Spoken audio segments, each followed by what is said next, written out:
potential to make aggressive plays, which this region traditionally is known for, is its aggression. And they've definitely drafted for it this game on the side of BetBoom.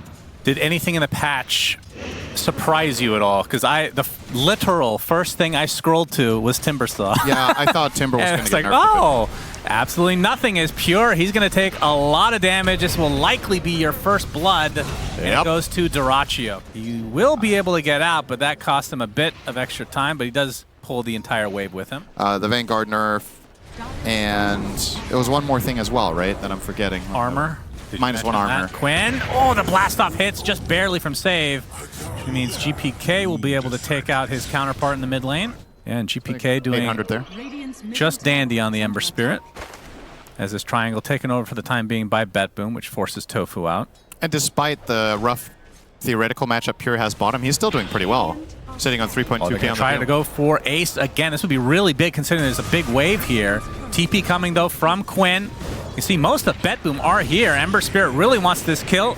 Trying to focus on the Brood. First they're going to lose their techies though, as here comes the Wukong's command. Ace getting extremely low inside this Wukong's, will be resigned to his death, but how much is it going to cost them? Dyrachyo made his way over here as well, as Nightfall just barely dies. GPK has no outs right now. Yeah, Bushwhack keeps him in place, gets off one more Sleight of Fist. Adaptive Strike not doing a whole lot of damage. Kinetic Field is going to keep him at bay. Sleight of Fist is there again. Double kill for GPK. Will he actually live? Tofu goes down to the right click of Toronto Tokyo. GPK holds the wave, or the Dyrachyo Morphling in place, and now the blast off to follow, and GPK ends up with the triple. God. Unreal play from BetBoom. As Lacoste would say, what an e-gamer. Yeah. It's like, it's taken the place of that insane early game slot on Devour or on Chen or Ench that Ice Armor used to have on the Ogre, right? That when that was like 8 armor or something crazy. Oh, they actually initiate in the mid lane. We can see Nightfall using the Wukong's command in the meantime for top. Quinn dies to that gank in the mid lane. Oh, and Tofu wanted to try to snag the another rune. Death for him, as Tofu gonna get Hurricane. Not the greatest synergy there from BetBoom, but it matters not. Would be they are in demand these days, as Nightfall is going to find an Undying inside this Static Storm. Looks to be a freebie for BetBoom, and now Tofu glimpses back into the arms of the rest of BetBoom. So 2 for nada, and it's a 5k lead now. It's really hard to be a Gaming Gladiators player in this game. I don't know who of them is having a good game except Dyrachyo, but he's Morph. Disruptor techies can kill a core as well. Like, there's any combination of BetBoom heroes. Nice start up the Static Storm, Spirit Vessel as well, and Dyrachyo knows that he is dead. Yeah, case in point right there. Continuing to just kind of stick around and giving this false sense of security. Works out in your favor. Oh, Gaimin. Yeah, BetBoom connecting now. Astral Step onto save, but Quinn inside the kinetic field right now, focusing on the Disruptor. Toronto Tokyo getting quite low, finally will drop, as the techies will be next, though. 2 kills for Gaming Gladiators. Nice heal coming out from the Undying, but it dies shortly after, along with Ace. Dyrachyo tickling Pure here. So all the supports have died. One Brood as well, as Tofu will be the last support to eventually drop here. Havis keeping him alive a little bit longer. Yeah, Quinn took advantage of the fact that Static Storm was on cooldown there. It meant he could finally initiate the way he wanted to, but still not quite enough. Nightfall, Hurricane gonna keep him in place. Boundless Strike was stolen by Dyrachyo, turns into that Monkey King. But he's completely disarmed and thanks to the techies. Spirit Vessel as well. Waveform attempting to get out of dodge. Oh, Glimpse is coming. Yep, they do find that's a long-ass glimpse, and he dies. Oh my god. Was that to the glimpse itself as Quinn? Yeah, that was a lot of damage. Astral stepping to the other side of the trees, but he's going to be found to assimilate. They still find him anyway. Nowhere you can go from this BetBoom squad, up 12k. Getting control of the triangle now, and I think Celery, well, actually, Static Storm use. That's a little surprising. I guess they didn't want any sort of counterplay with Tombstone there. They're going to continue to fight, though. Crimson Guard is popped, which means Gaming Gladiators don't do any damage. A nice Bushwhack onto 3, but not a whole lot of follow-up, as Dyrachyo now, still Spirit Vessel, trying to right-click his way through as the Doom finally goes off, and it looks like that's going to be the result of Quinn dying. Pure, he's targeted right now, but Nightfall gets off the double Boundless Strike with the Wukong's command to follow, and BetBoom, they do lose their 2 supports, but they're getting basically everything else that they wanted. They didn't get the Morphling, who did just barely step out. Although their announcement this past roster shuffle aka before or right after TI. That was really good. Oh, Dyrachyo nice find. is going to get doomed and brought down. He does not have buyback. And we'll see what BetBoom want to do, because typically this is when you have the Aegis. You want to go high ground with it. They have such an advantage, though. Maybe the Scotty is what they're waiting for from Nightfall. I mean, that is relatively close, only 200 gold away. Yeah, nice value item to have here. Obviously, you get way tankier. You also get the healing reduction against Brood, Morph, And I think Undying. Yeah, Shiva's just delivered to GPK as well, so that's a pretty big power spike overall. I mean, this is an insane spike. I think you just go straight for this. If you're going to either force a Morph buyback or you're going to get a lane of barracks, there is no way in hell Gaimin can fight you. They're going to expend the glyph to keep their wave alive as well. This is very telegraphed to be a full commitment here. Save going to drop some mines to speed up the push. And yeah, Gaimin know. They know this is destined to fall. They're not even going to try. They're actually... Oh, well. If they're going to have to if they don't want to lose Celery for the 20th time. They have to abide the lore, though. That's true. He will be back eventually. 30 seconds to be Undying again. Nightfall focusing on the melee racks as it is fortified. Quinn and company, they want to defend. Pure jumps right in. Dyrachyo has to waveform away. This will give enough space for BetBoom to be able to securely take out at least the melee racks, if not more. Pure did activate the Crimson there, so at least they don't have that for the fight now. But here comes the Shiva Static Storm. It's only on the Hoodwink, so that's going to be an easy cleanup for BetBoom. But you can see, I mean, Gaimin just have nothing to deal with this. So BetBoom will get the full set of racks, and I don't see... Well, okay, I do see what would be stopping. That's 2 tier 2 towers, so it's going to have to reset. Gaimin, it's potentially a last-ditch effort in this game number 1. This is a best of 3, so second group stage, Nightfall. He's initiated on. Bushwhack is there, and he's actually blown up. 70 seconds of no Monkey King. They were not ready. Absolutely not. The burst damage was way too high. Gaimin Gladiators caught Bay slipping. Good one. Yep. Toronto Tokyo now on the run. Can Gaimin find anything else? These mine. Actually the worst when you just say good one. Good one, bro. Oh, the Static Storm. He pops the BKB. Dyrachyo turns into Monkey King. Well, he's been Monkey King for a bit, I suppose. Good one. Was tree dancing. Yep, good one. Thank you. All right.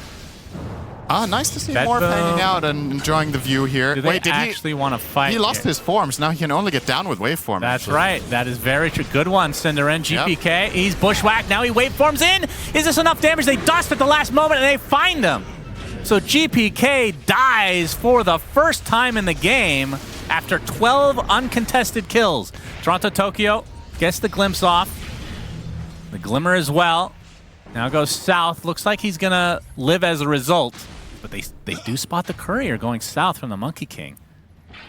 And Nightfall gets his Hyperstone. This is Gaimin's chance at a full-on comeback if they get a good fight here. They do have the outpost advantage. Yeah, there's the Astral Step opening. BKB immediately popped by Nightfall. He's the Counter Strike on the 3 heroes with the War Stomp to follow. Wukong's command comes after. And just like that, Celery dead for the 50th time this game. Tofu's going to be next. And the Wukong's command forces everybody from BetBoom out of the area. As you can see, Morphling taking a ton of damage. That's going to be the death of Dyrachyo. Quinn now taking heavy damage as well, but he kind of has to fight, it feels like. Trying to take out Pure, but he's going to live for the time being, but finally gets taken out by a support who bought back previously from Gaimin Gladiators. Save aggro's Roche just to be able to take part in this fight. Does not want to keep him in his hole any longer. Celery, this looks to be a dieback from him. Oh, nice. Ace gets the double kill. Actually trying to turn his sights on the GPK. He gets hoodwinked. Oh my god, the triple kill from Ace. They actually find him in the end. And now Toronto Tokyo on the run. He's going to get harpooned back. Uses the Ogre Steel Totem along with the Kinetic Field and the Glitch, but it's not going to be enough. As Ace with an Ultra Kill, and now Gaimin Gladiators can potentially take Roshan number 2. Well, they have to cross the map. This if we... Yep, you're not. We're going to fight Roche. Yeah, well, Aegis and Cheese secure for Gaimin Gladiators, but they're going to have to fight their way through BetBoom. Ace already pops the Cheese back to full HP before that Spirit Vessel was applied. He's going to pop the BKB and now turn his sights onto the rest of BetBoom. Wukong's command finally comes out from Nightfall. Forces Ace out. Quinn as well is going to get Infernal Bladed and gets the last Astral Step before going down himself. He will be resurrected, though. So Aegis and Cheese both used. But again, for Gaimin, this means BetBoom didn't get it. So second Roche going their way in a game where they've been utterly dominated. Slower than patch average to be sure, but that is mainly because he's bought items in the order that he has, not because he's having a bad game. He just got multiple other build-up items. His inventory is completely qualified for 40 minutes. Look at Pure's... He has a seed shot skill. What? He just wants to break Lincolns, I guess. Oh, yeah, that does make sense. Okay. Like, in what world do you want that? Might put it to use. He's going to... Okay, good timing. Oh, the glimpse back too. into the static storm. Nullifier on top of Quinn as well as he is surrounded and brought down. 100 seconds, no buyback. Of course, BetBoom do not know this. They do if they noted it, because it's on cooldown. Is it the cooldown? It's on cooldown for 1:40. So exactly when he respawns, he'll have buyback. And keep throwing out sticky bombs and keep placing mines for information. And Ace can go in and out of the pit, as he has been doing, to check if Roche is up. They can use the illusions, of course, as well to get rid of some of those mines. Roche, so Gaimin knows 100% this is up right now. Yeah. There's the double damage on Nightfall. Oh, Celery's going to... Okay. Oh, Quinn actually jumps in, trying to delete somebody right off the bat. They're going to be able to get Toronto Toki. He doesn't have buyback 50 seconds. Pure actually uses the Ag's Doom on himself very early. Jumps right in, now trying to focus on that Morphling, but can't catch up. Instead, we'll have to go for the Broodmother. Still a pretty damn big kill, and they find it. That's an instant buyback from Ace now as the Wukong's command, forcing everybody from Gaimin outside of the outskirts there. Now the waveform back in. Is that a static storm? That's just a kinetic field, it looks like. As Dyrachyo, he's going to be nullified for the time being. At half HP now, kind of getting kited to a high degree as GPK looking, trying to finish him off. Balance strike coming in from behind. Dyrachyo inside the tree line. Will get harpooned back. Oh! That huge hoodwink stun again comes out. Lots of damage being applied as Nightfall barely gets out. No, 124 seconds of no Monkey King. That bushwhack was absurd. Oh my god, the base is burning. That's like true. 100 red dots on the minimap. That's a lot of creeps. Dyrachyo bought back to defend base. He has to, and now Save trying to prevent this Roche from coming out, but it's not even remotely close of going down, so he's going to basically suicide. And now Quinn, he's completely surrounded. Able to astral step to the high ground, though. I'm not sure if GPK has enough remnants to follow suit as Ace now. He's extremely low as well. This Roshan number 3. Oh, they didn't. Very hotly contested. Celery gets off a soul rip there. Pure actually initiated on by the Brood, but now GPK looks like they will be able to finish off that pesky spider. 120 seconds of no Brood now. Yeah, hope they timed the buyback. Pure is spotted by the Acorn shot. He pops his BKB, but he's now surrounded and taken out as well. 2 minutes of no Doom. And now Gaimin Gladiators should be able to secure the 3rd Roche. They've gotten all 3. How the hell did this game get close? This last bit of mana, highest possible impact play he could have found there, and some polarizing reactions there. Pretty hype. There goes the first lane. Indeed. Will they actually... All right, will Gaimin Gladiators go for more, though? It's going to be a 4v4. They have Aegis. Lincoln just popped, no Doom. So this is 4v4. Tombstone placed ahead of time. Dyrachyo still with the Aegis, obviously. Gleipnir going to hold him in place. There comes a stun from Save. Well, they're actually going to try to fight this as Nightfall goes right in with a huge Wukong's command. Tofu's deleted. Celery trying to get the hell out, but GPK is going to follow him with that nullifier. Meanwhile, Dyrachyo turning into Monkey King, uses the Refresher Shard, trying to take out this monkey, but he just dies instead. He basically suicides himself. So that's 4 heroes dead for Gaimin, and nobody for BetBoom. What a hold! I mean, honestly, this game is turning out exactly how everyone expected, right? BetBoom have to end the game now. There is no way they let this slip away now. You're 5v3 for a full minute. Quinn. Yeah, they know he's there. He's going to get Searing Chain. They actually break the Lincoln, so there's the Aghanim Scepter Doom, but Pure is bushwhacked to a tree. Now Nightfall, they're able to catch up to this Broodmother, and Ace is dead, no buyback. And BetBoom finally should be able to finish this game.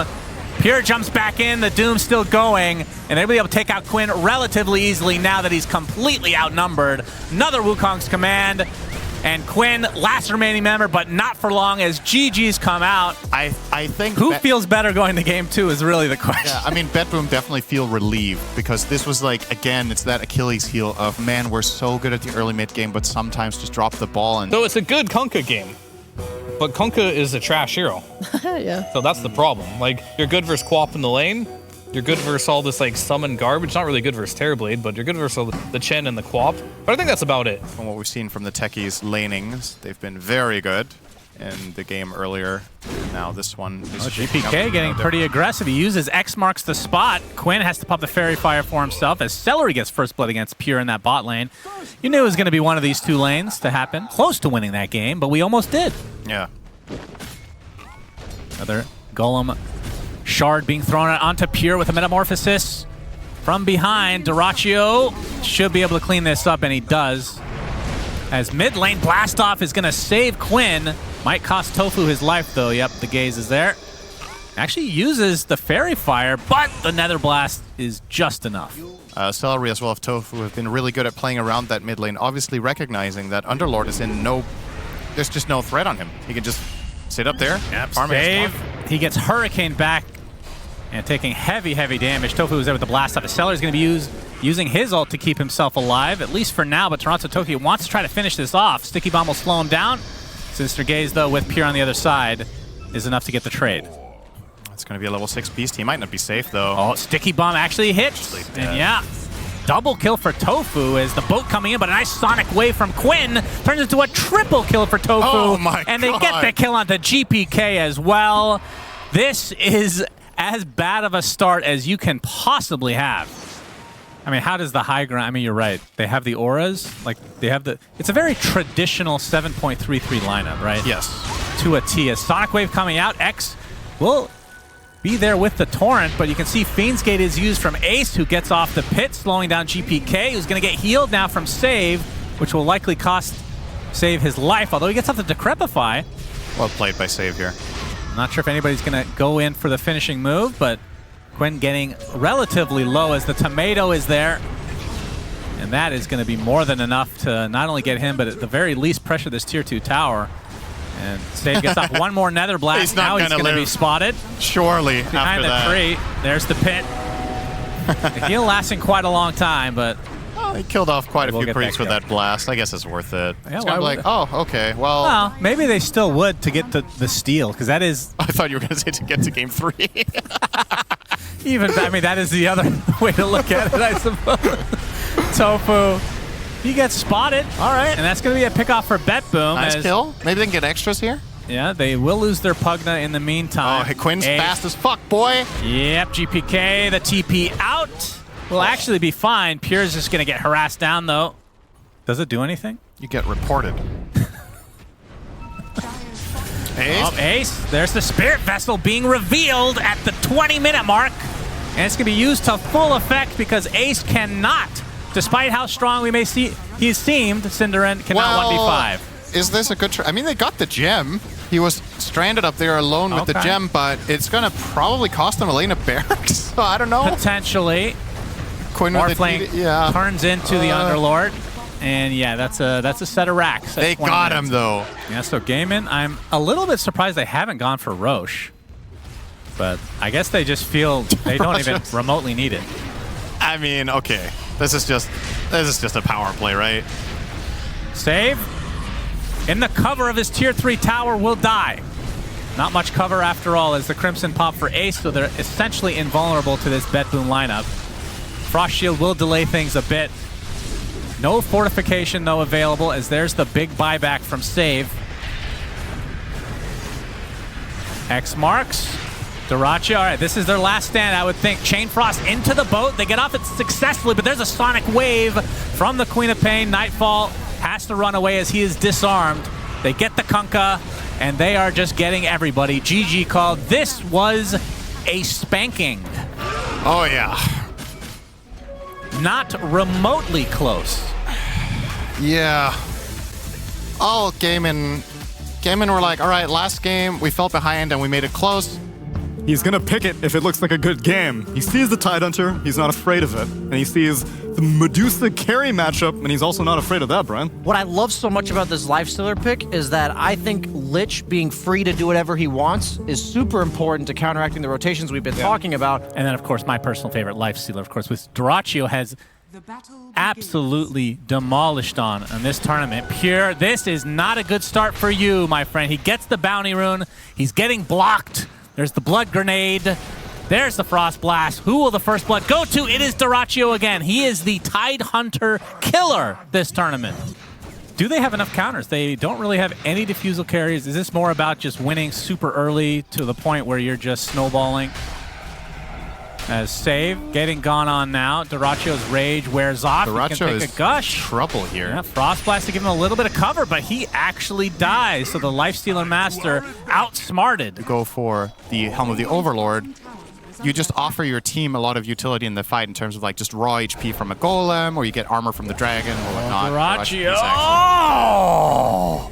Lifestealer sucks when it's behind. Okay, Pure gonna Very ravage radical. on top of Quinn, who's just gonna turn his sights and just finish off the Tide Hunter himself. But you can see the impetus, how much damage does to Quinn. He actually gets denied by the neutral of all things. Wait, how? I think it pulled the creeps, and I think that's the small camp that actually That killed is him. so random. We might have to see a replay on that one, as across the board it's a 2 for 2. The Huskar mid, who is doing well, obviously. Beastmaster's looking okay, but Dyrachyo is going to be a big question mark here still, Ruby Bullet. Look at the net worth of GPK and Quinn right now.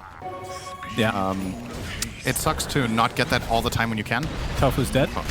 Save is actually just running this map. If Ace makes a couple of mistakes, this just feels insurmountable, right? And it's only 5k. It's not like this is an absolute curb stomping in terms of net worth, but the lineups just really don't lend themselves to Gaimin right now.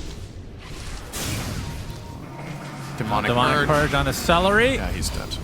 Nightfall's here to help clean it up. He's going to get Sinister Gaze, though. There's the Roar as well, pushes him back. Who's on an illusion, actually. He will Stone Gaze TP. Quinn, in the meantime, was running away initially. Now might want to turn his sights back onto the offensive side.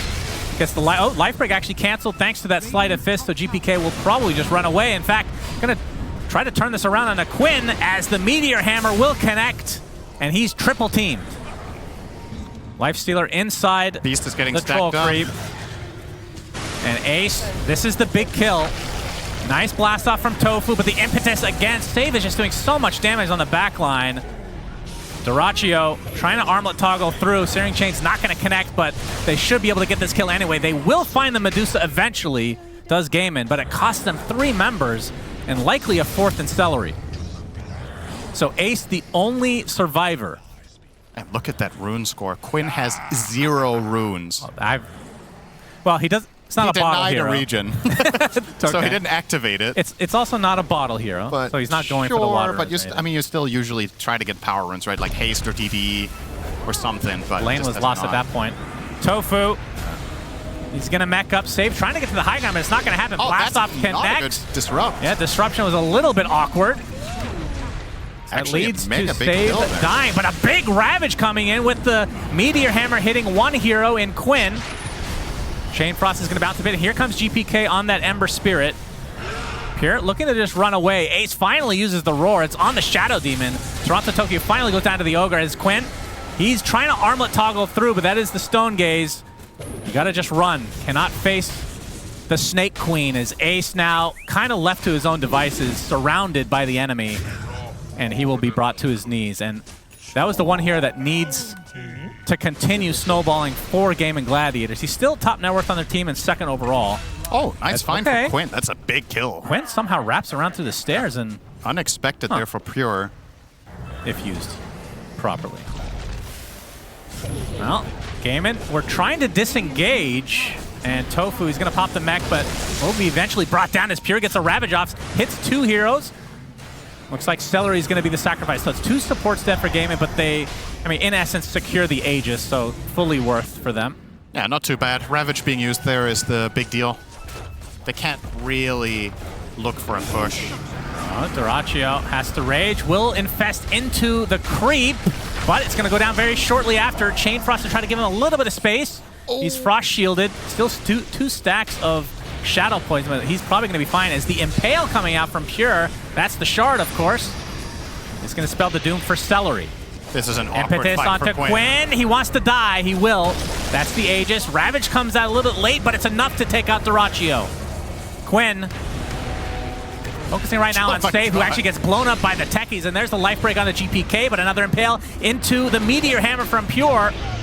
And Quinn left all alone, doing, you would think, a lot of damage to Medusa. We'll see in a few seconds as that continues to take his Dyrachyo apparently bought back into the game. Oh my now God, trying got to fight his out. way out, but will not find the kill he was looking for. Dyrachyo might And now die he again. might die to these illusions, and Nightfall Shard continues to ready. just right-click. Impale again from Pure into the Anchor Smash. He gets off the armlet toggle. Dyrachyo does tick away, though. Tofu a little bit too late to the party. Wait. Now Pure looking for the high five. They're not going to died. pursue any further. If he steals Tendrils of the Deep, it should be Tentacle Surprise. It should just say that on the screen when you cast it. Because it says Sucker Punch. Okay, I actually did not know that. All right, Today I that's learned. free of charge, Valve. You can have that one. Don't need any royalties on that. Yeah, they might be struggling a bit because they're reusing Impale for every spell in the game. As the high ground offense now. Running out of funds for Dota. Hope Neon Prime is a success. Hope they have Impale in that game. Yep. Tower under pressure. Nice little snake party here for Illusions. 4 illusions. Gotta love it. And, well, Frost Shield is delaying it as much as they can, but it will go down. Oh, look Nice at this, trade-off though. here. Gaimin are pushing equally fast Yeah, almost. fortification popped on the other side now. GPK He's going showing to himself prevent them. TP. Oh, There's the Ravage. Do they have the Impale? They do. And that is enough to take Quinn out. It's Did not has expect the to be two. Tentacle Surprise. And that is 1 death. But a couple members of BetBoom actually stuck around, which means Gaimin Gladiators might be able to take advantage. It's only going to give them save. Or is that bought by Gaimin? That's a good question. Yeah, it's Toronto Tokyos. Okay. Okay. They're going to go to town. They're going to challenge Yeah, them. They want to fight. They know that Ravage is down for the time being. Illusions will spot this out. Snakes coming in. The Impale actually connects onto 2 heroes. Quinn getting really low. He gets infested and thus will survive. The Aegis claimed by Quinn along with the Roche kill itself, but the cheese taken by Medusa, who actually eats it right away. Inner Fire actually almost pushed Medusa out, but still inside the pit. Aegis now consumed. Buyback onto the Lich. Ace will pop the BKB on the sideline. As you see, is that Quinn inside the pit? He's going to get Tentacle Surprise and brought down to his knees. And with that, I believe Gaimin Gladiators will attempt to get out. Tofu, you're at the corner of the map. There's nowhere else to go. You're waiting for patch 8.0 before they add a doorway to hell there. Yeah, We're going to have our 4th and 5th Impale in This the is game a very, shortly. very dangerous proposition for Gaimin Gladiators. They want to get on to save. They better burst him instantly. If he gets to 4 staff to his teammates. Got the MKB. There's the roar. Blast off as well. They're not layering that well. He's actually going to get saved with the disruption. Tofu actually infested, so he's going to stay alive a little bit longer. The SyndereN on the outskirts. Looks like he's going to survive for the time being, but there's the Ravage coming through. They've already lost the techies, and now Dyrachyo's next. Quinn getting kited and brought down as well. 4 dead for Gaimin. If they knew there was no buybacks, they could probably end here. Medusa is strong enough with Shadow Demon Disruption to actually clean house, but they don't know for sure. GG's Doesn't called. matter. So BetBoom win Game 3 and win the series as a result. This was a very cool game, though. Yeah, I have to say. Great series in general. I mean, the last game was obviously an absolute beatdown, but that's how it goes sometimes. But, you know, very, very high skill game from both teams.